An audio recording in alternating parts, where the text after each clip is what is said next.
I often get asked by viewers, how often should you change the water in your aquarium?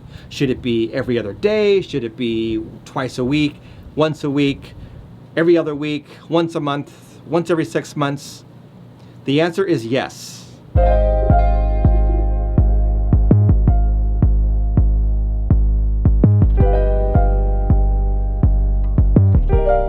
Hey fish friends, how's it going? Hope you're doing well. My name is Zenzo from Tazawa Tanks. Now, I don't want to confuse everybody when it comes to water changes, so I'm going to try to make this video kind of short and simple and easy to understand.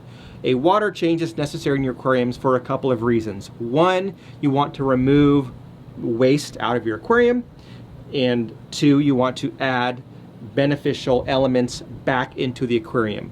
So when we talk about waste in the aquarium, we're talking about ammonia, nitrates, phosphates, etc. What it is basically the byproduct of the fish going to the bathroom in their aquarium. So what happens is you feed your fish, the fish eat that, they consume it, they process it, and then they pass their waste into the aquarium, and that waste turns into ammonia. Well, it's ammonia, and then you've got the whole nitrogen cycle with nitrite and nitrates. Some of those can be very toxic to fish, ammonia, nitrite, nitrates, etc. And it's just not good to have it build up in your aquarium. So what you want to do is you want to remove that out of your aquarium through a water change. Now, when we talk about adding beneficial elements back into the water, we're talking about adding nutrients back into the water through a water change where you're adding fresh water that's going to have minerals and calcium and things like that is added to the water column so that the fish are able to get those minerals that they may not be getting from their food. So it's kind of like the difference between having like spring water that you would drink versus distilled water, which is also water but doesn't have the same minerals and the benefit to humans that we drink when we drink water. So those are the main reasons why we change water. We want to remove nitrates and remove the old wastewater, and we want to add fresh water back in that doesn't have all of those harmful things in there like the nitrates and the ammonia and the phosphates, etc. And also it does have those trace minerals which are good for the fish. Now, the frequency of how often you change your water really depends on a few things. How many fish do you have in the aquarium? How big are the fish? How big is the aquarium? What kind of food are you feeding? How often are you feeding? Do you have plants in the aquarium? Those are all different things that will contribute to how often, how frequently or infrequently you need to change your water. So when someone asks me how often they should change their water, there really is not an exact answer. What I can do when people ask me is I kind of ask them how many fish they have, how large is their aquarium, just kind of getting some basic ideas, and then I would give a basic recommendation based on that. So someone said, hey, I have a 55-gallon aquarium with 20 mbuna in there. I'm going to say you need to be doing water changes every 3 to 4 days. With that many fish and that small of a tank, that kind of fish is very, they eat a lot, they're messy, they have a lot of waste. You're going to have to be doing water changes quite frequently.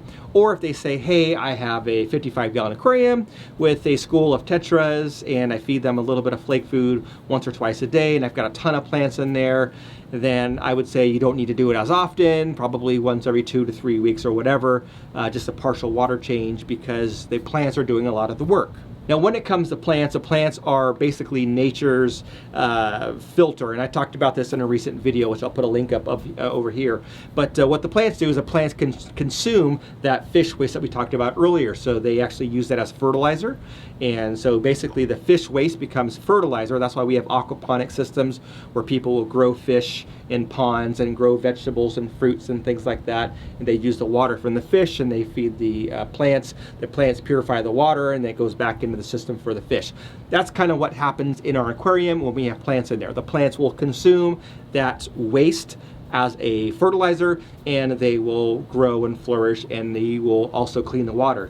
Now, they can't completely clean the water. There will be times when you'll still have to do some water changes, and also you have to remember that you'll have to add some water in there for those minerals, but the plants do a lot of the work. So if you do have a lot of plants, or if you have a very low fish bioload, then you're not going to need to do as many water changes as you would like in a large cichlid tank, as an example. Now, right here behind me, I have an aquarium. This is a 16-gallon aquarium. This is actually the oldest aquarium that I have in my fish room, my aquarium room down here. And with my 30 tanks or so, this is the oldest one that I have currently. And I think everyone has an old bow front in their collection. But anyway, this tank is a tank that I don't do frequent water changes on.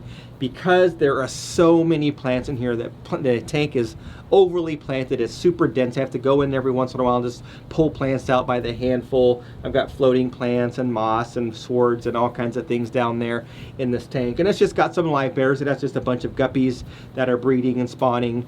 And I feed them a fair amount, but because there's so many plants in there, the tank does a good job of keeping the nitrates at a manageable level. So the date on here, I always write the date on my aquarium. So if you notice some of my other aquariums, you'll notice sometimes in my videos that you'll see a date, and you'll know that was a date that I did a water change. So today is July 13th. The date on this tank is 5/17. So this means that today's July 13th, and this is May 17th, so it's basically been almost 2 months. It's been about 8 weeks or so since I last did a water change on this aquarium. Now, what I like to do is I like to do a water change about every 2 months or so. So I'll probably do a water change on this tank in the next few days. Not that it needs it, but just because I want to make sure that I'm adding minerals back into the aquarium as well. Because I do have pretty tight fitting lids on here, I don't have a lot of evaporation in this room for the tanks that have lids on them, so I'm not topping off a lot of water. As you can see here, I've lost maybe a ½ inch or so of water in 2 months, so not a lot of water, so I do need to do a water change. Now, one thing that you want to do when you are thinking about doing a water change is you may not need to do a water change. What I would recommend doing is getting a test kit, and there are different test kits that you can get. You can get the test kits with like the strips where you open up the little vial and you take a strip and you stick it in the water, and then you can read the different levels. You can also get like a master test kit. There's a few different variants of master test kits out there. I've got a few of them, and so that way you can test the water, and then you can actually see, does this aquarium need a water change, yes or no?